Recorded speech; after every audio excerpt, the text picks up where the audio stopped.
اچھا، میری عادت ہے کہ میں جب بھی کسی بڑے شہر میں جاتا ہوں تو اپنی فیلڈ کے ریلیٹڈ جو بندے ہوتے ہیں تو ان سے ملاقات کرتا ہوں، اور ان کا جو کام شروع کرنے کا سسٹم تھا، کیسے انہوں نے کام سیکھا، کس طرح یہ شوق پیدا ہوا، کس طرح انہوں نے یہ کام کیا، اور اب ان کا کام کا سٹیٹس کیا ہے، انہوں نے کتنے ترقی کی، کتنا پیسہ کما رہے ہیں، اکثر میں یہ چیزیں پوچھ لیتا ہوں۔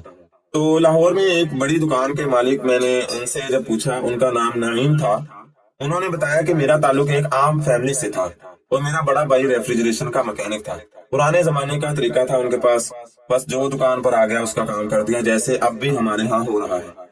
نہ کوئی ریٹ کا سسٹم، نہ کلائنٹس کا ڈیٹا، نہ مارکیٹنگ، کمائی بس اتنی کہ گھر کا خرچ چلتا رہے۔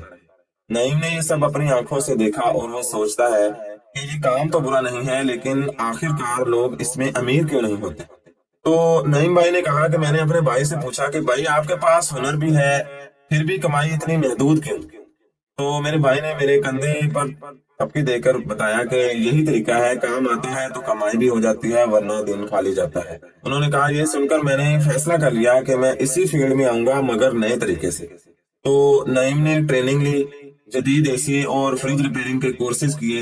سیکھنے کے ساتھ ساتھ اس نے یہ بھی سیکھا کہ صرف ہنر کافی نہیں، کلائنٹس تک پہنچنے کا طریقہ بھی ہونا چاہیے۔ تو اس نے سوشل میڈیا پر اپنی سروس کا پیج بنایا، فیس بک اور انسٹاگرام پر ایڈ چلائے، اور یہاں تک کہ واٹس ایپ پر بھی آن لائن آرڈر لینے لگا۔ پہلا آرڈر آیا ایک اے سی انسٹالیشن۔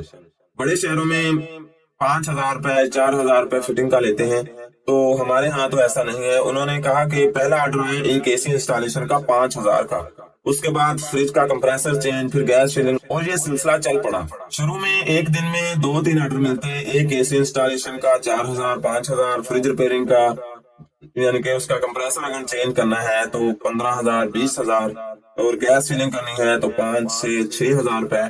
یہ بڑوں شہروں میں اتنے ریٹس چل رہے ہیں، مینٹیننس کے چھوٹے موٹے اور ریپیئرنگ کے الگ سے پیسے بن جاتے تھے۔ مہینے کے آخر میں نعیم نے حساب لگایا، پہلے مہینے کی کمائی 55,000، اور چھٹے مہینے تک یہ 90,000 تک ہو گئی۔ 2 سال میں اوسط کمائی 80,000 سے 1.5 لاکھ مہینہ تک پہنچ گئی۔ گرمیوں میں جب سیزن ہوتا تو بعض اوقات کمائی 1.5 سے 2 لاکھ تک بھی چلی جاتی تھی۔ نعیم نے محسوس کیا کہ اصل فرق کہاں ہے۔ ہنر تو سب کے پاس ہوتا ہے، لیکن آن لائن موجودگی، پروفیشنل ریٹ اور کسٹمر سروس نے اس کی آمدنی بدل دی۔ تو انہوں نے مجھے بھی یہ مشورہ دیا کہ ہنر کے ساتھ اپنا دماغ لگائیں، تو یہی کام آپ کو ورک شاپ کے مزدور سے بزنس مین بنا دیتا ہے۔ دوستو، اگر آپ یہ سوچ رہے ہیں کہ صرف ہاتھ کا ہنر کافی ہے تو شاید آپ پرانے دور میں کھڑے ہیں۔ آج کے دور میں ہنر کے ساتھ ساتھ on line marketing, smart work اور پروفیشنل اپروچ بھی ضروری ہے۔ نعیم کی کہانی یہ بتاتی ہے کہ چھوٹا سا ہنر بھی اگر صحیح دماغ کے ساتھ استعمال ہو تو کمائی لاکھوں میں ہو سکتی ہے۔